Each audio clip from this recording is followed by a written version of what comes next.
Tapi kalau dia kata, tuan-tuan sila bangun untuk menghormati lagu negaraku, bangun tak? Kena bangun tak? Bangunlah. Itu penghormatan kenegaraan. Tapi macam mana jika orang bangun menghormati orang datang? Orang mai, semua pakai bangkit hormat. Macam mana?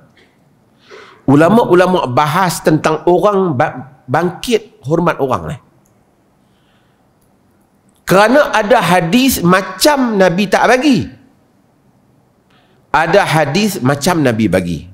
Yang ni dia panggil dalam ilmu hadis ni, bila dia berlaku tanaqud, dia panggil muskilul hadis atau ikhtilaful hadis. Hadis tu bercanggahan.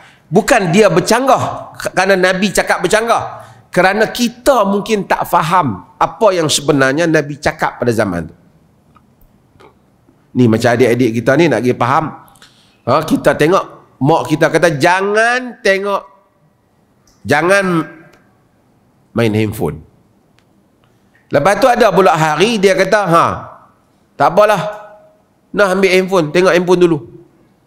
Kita kata apa ni, hari tu tak bagi, ni kata bagi pula. Tapi kalau kita kaji, mungkin masa dia tak bagi tu mungkin masa dekat peperiksaan ke, solat ke, ada kerja ke. Masa yang dia bagi tu mungkin masa yang sesuai. Tapi kita yang kemudian kalau kita ambil perkataan tu saja, mungkin kita tak faham.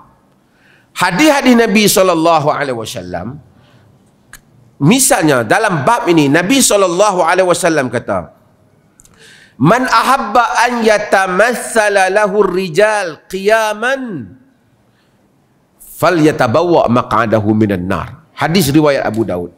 Siapa yang suka untuk orang bangkit hormat dia, siap tempat duduk dia di dalam neraka.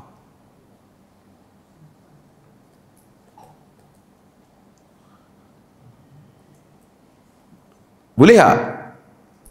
Artinya siapa yang suka bila dia datang majlis orang bangkit hormat dia, siap tempat duduk dia di dalam neraka.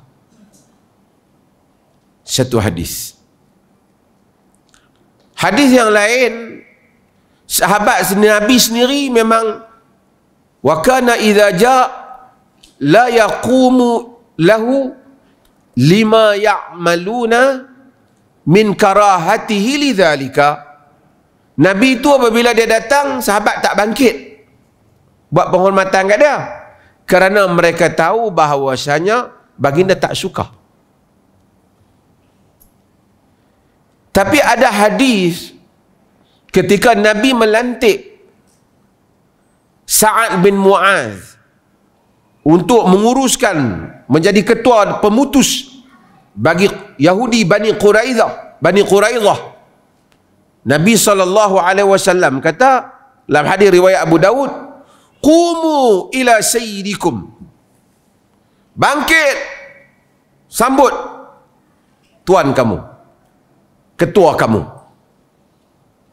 Jadi boleh pula. Jadi para ulama membahaskan hadis ni. Kalau kata mereka, pendapat berbagai pendapat, tapi saya simpulkan, saya ambil pendapat ini, iaitu kalau dia tu sendiri suka orang hormat dia, kalau orang tak bangun dia datang, dia marah.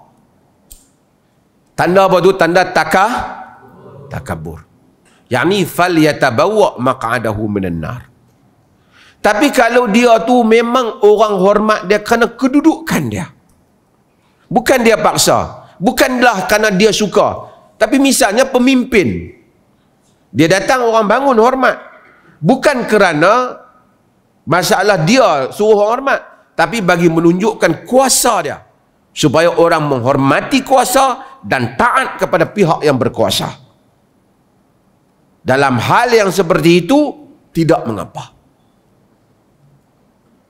kerana agama dia anti kepada takabur.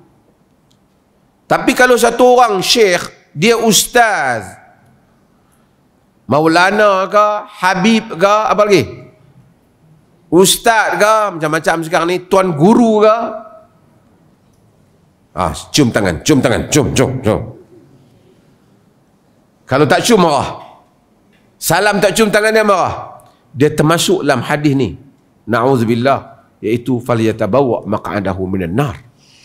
Pasal dia nak benda tu di atas kesombongan dia. Siap tempat duduk dalam neraka. Tapi kalau itu bukan kesombongan, anak-anak murid dia memang secara semula jadi hormat dia. Dia pun tak kisah, cium pun tak apa, tak cium tangan pun tak apa, tak bangkit pun tak apa. Tapi orang respect daripada button of their heart, daripada diri mereka sendiri, memang hormat dia. Tak ada masalah. Tak ada masalah.